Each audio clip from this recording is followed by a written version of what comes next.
So welcome to Jumbo IS and welcome back to our lecture series called Daily MCQ Practice. In this lecture series, we cover a particular day's newspaper with 4 to 5 MCQs, right? So today we are going to discuss 8th July 2024's newspaper through 4 to 5 MCQs.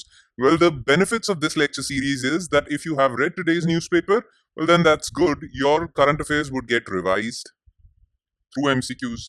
If you have not read today's newspaper, well, then your current affairs would get covered and you will get the much needed MCQ practice, which is very important.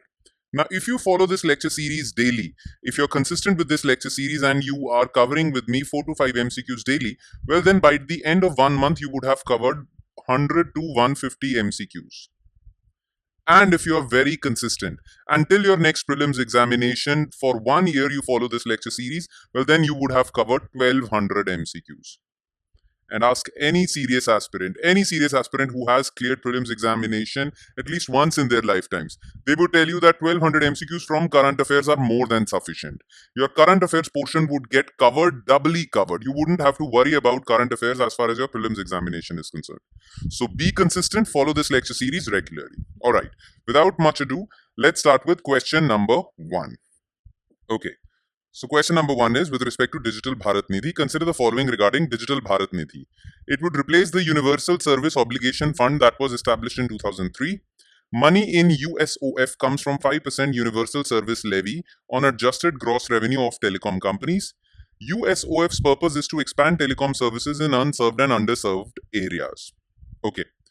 Now, you have to tell which of the above statements are correct. Now look, back in 2003, telecom sector was on the rise, it was taking off, and government actually wanted that telecom service coverage should be for the entire country. Telecom services should be available in remotest corners of the country, right? So for that, Government of India established Universal Service Obligation Fund. Okay, the money in this fund would come from 5% tax, which is known as Universal Service Levy, 5% tax on telecom companies on their adjusted gross revenue. So the amount of revenue that these companies earn, 5% of that would go to this fund, and the money in this fund would be utilized to provide telecom services to remotest of the remote areas. Okay, unserved, underserved areas, rural areas, because private companies don't invest in rural areas because they don't see much revenue opportunity from there. Therefore, government wanted that since private companies wouldn't invest in these areas, so we should invest and provide telecom services. For that, the money would be raised by charging 5% tax on adjusted gross revenue of telecom companies. So for that purpose, USOF was established. Now, recently, Department of Telecommunication has released draft rules.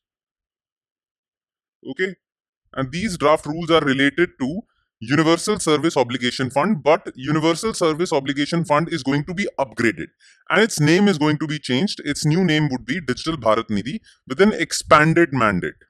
Okay, so USOF would it's basically its coverage and its mandate would get expanded. It would be updated, and Digital Bharat Nidhi would replace it. Okay, so statement 1 is correct, statement 2 is correct, and yes, statement 3 is also correct. The correct answer for this question would be D. All right. Question number 2. Consider the following regarding Arctic wildfires. The frequency and scale of wildfires in the Arctic boreal forest ecosystem has increased in the recent past due to global warming. Arctic wildfires would exacerbate global warming due to release of trapped carbon from permafrost. The Arctic region has become 3 degrees Celsius warmer than the temperatures during 1980. Select the correct option from below. Now, recently, Arctic wildfires have wreaked havoc in the Arctic region. Arctic region basically has 2 types of forests. Okay, in the lower latitudes of Arctic region, there are boreal forests, which are also known as taiga. And the upper latitude region, which is permanently almost frozen, is known as tundra region. So both these regions are facing wildfires, forest fires. All right. And now look, forest fires in this region, this extremely cold region, were quite normal.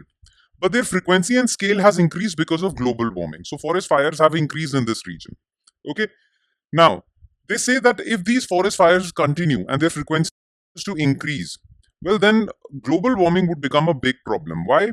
Because burning of these forests would burn up organic matter in this forest, And when organic matter burns up, it releases carbon oxides. And these carbon oxides are greenhouse gases, which would further exacerbate global warming. It would further create global warming or accentuate global warming, which would further increase these wildfires, which would further lead to emission of greenhouse gases, and this will go on and on. It will be a vicious cycle. Okay, so yes, first statement is correct. Arctic wildfires would exacerbate global warming. Why? First of all, organic matter is being burned, so because of that, greenhouse gases are being emitted. Plus, the soil in the Arctic region, well, there is an underground layer to this soil. Okay, the soil, as you guys know, is made up of various layers. So an underground layer of Arctic soil is permanently frozen, and that layer is known as permafrost. They say a lot of carbon is trapped in this permafrost. If Arctic wildfires continue, then this permafrost would get melted and this carbon would be released into the atmosphere, which would further push global warming up. So this is a big problem. Plus, the Arctic region has been warming for quite some time now. It's actually warming at a higher rate than other regions of the world. Since 1980, the temperatures of the Arctic region have increased by 3 degrees Celsius. So this is also correct. All three statements are correct, and the correct answer is C. Question number 3. Consider the following regarding Pradhanmantri FAL Bima Yojana. The scheme is compulsory for loanee farmers obtaining crop loan or Kisan credit card account for notified crops. The maximum premium payable for kharif food and oilseed crops under this scheme is 5%. Okay. Now, Pradhan Mantri FAL Bima Yojana is a crop insurance scheme for farmers. Okay. And this scheme is compulsory for those farmers who have taken loan under any government scheme like Kisan credit card and all. So, first statement is correct. Yes. Other farmers who have not taken any loan from under any government scheme, for them the scheme is voluntary, but compulsory for loanee farmers. So first statement is correct. Now, the government has subsidized the premium payable by farmers. Okay, so farmers don't have to pay that much premium. Government has put an upper limit to the premiums that would be paid by farmers. So government has actually subsidized their premiums or payment to the insurance companies. Now, for kharif crops, the upper limit to premium is 2%. For rabi crops, it's 1.5%. And for horticulture crops and commercial crops, it's 5%. So for kharif crops, it's 2%, not 5%. And this statement is false. Only one would be correct. All right. And last question. Consider the following regarding artificial food coloring agents. Artificial coloring agents can cause cancer, diabetes, kidney failure, and other complications. Tartrazine, rhodamine B, brilliant blue are some examples of artificial coloring agents. Rhodamine B, used to give red color, is generally used as a synthetic dye. Select the correct option from below. Now, recently, Karnataka government has cracked down on food businesses.